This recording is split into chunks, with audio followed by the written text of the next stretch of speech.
The M+M M10X, the consumer's nightmare rifle.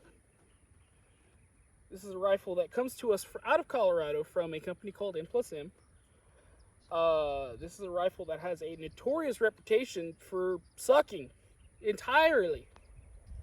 But this particular one works. It will go through 3 mags, no problem, no malfunctions, and that's of Tula. That's good Tula stuff.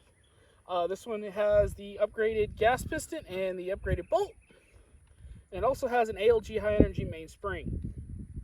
A recent video from one of our northern neighbors in Canada shows the particular model he has is shooting an 8 MOA group, over an 8 MOA group. So today, I have some 5-inch circles down there on a cardboard target that I painted.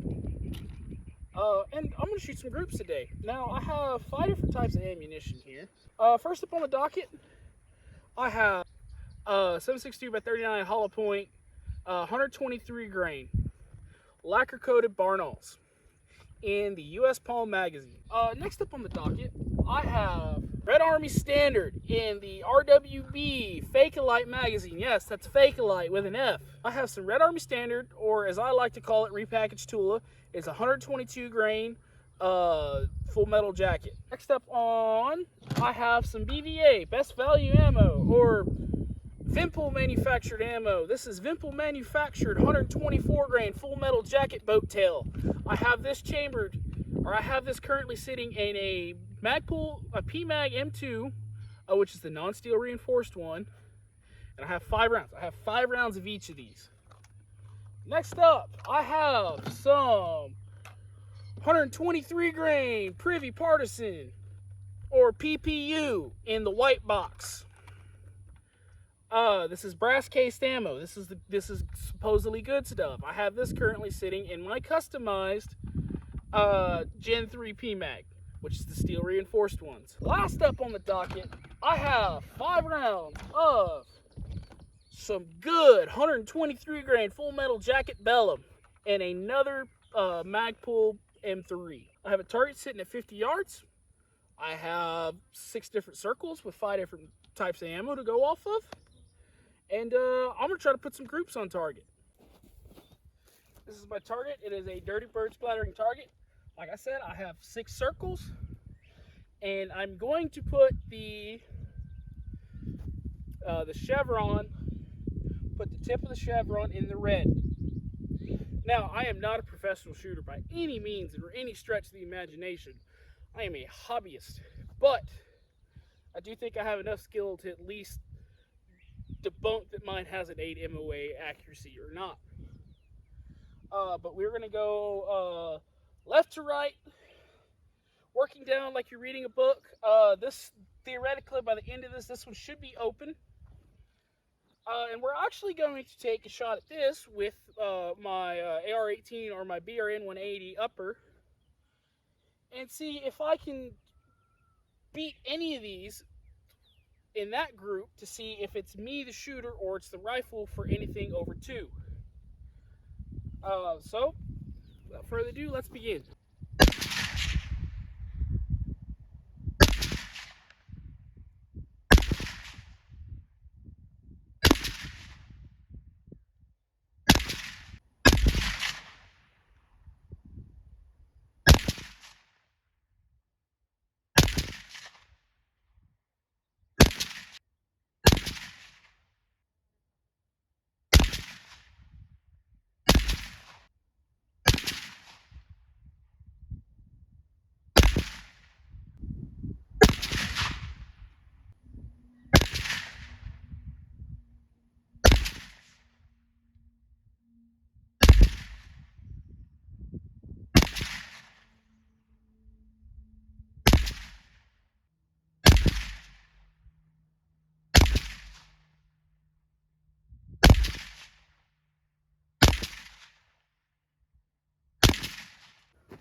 And now, I'm going to put the BRN on this target.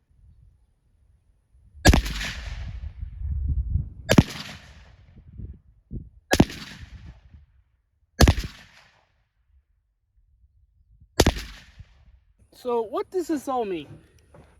Well, for one thing, I can put some holes in some paper. For the other thing, the way I'm measuring this is minute of angle, which minute of angle, for those of you that don't know, is an inch at 100 yards. So basically, it'll be a 1 inch circle at 100 yards is 1 MOA.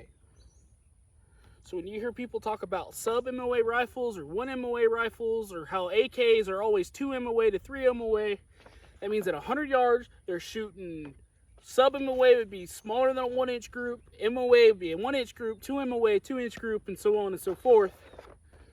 So I have the results right here.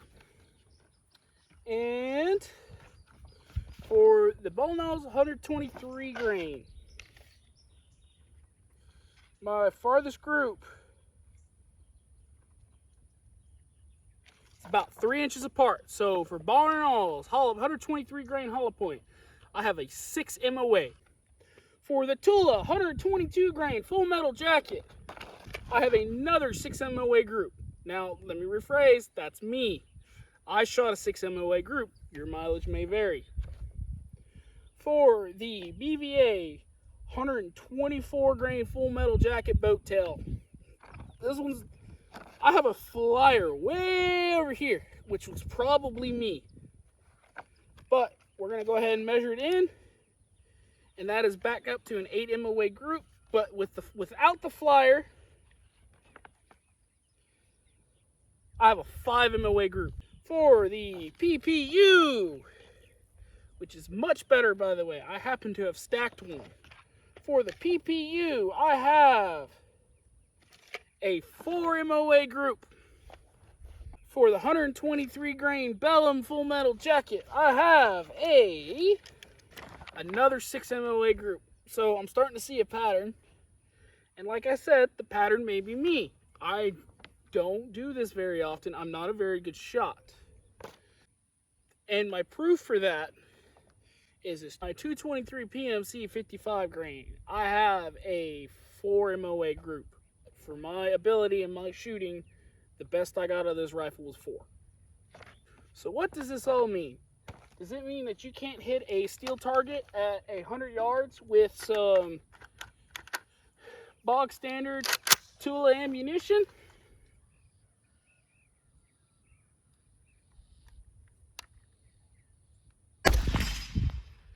No, that's not what that means. Take all of this with a grain of salt, because I am not a good, I'm not a good shot. I'm just not a great shot. I can hit a steel plate at 100 yards sitting down, offhanded, with some 122 grain Tula. I have never put this rifle past any further, and I don't plan on to. This is a rifle's an oddity, and I'm gonna keep it that way because I will not ever trust this rifle in my life. This is not the world's perfect rifle. This is the turd that is the M M10X. Stay ornery, stay safe, and don't let the government take your guns. That's all I got for today. Thank you.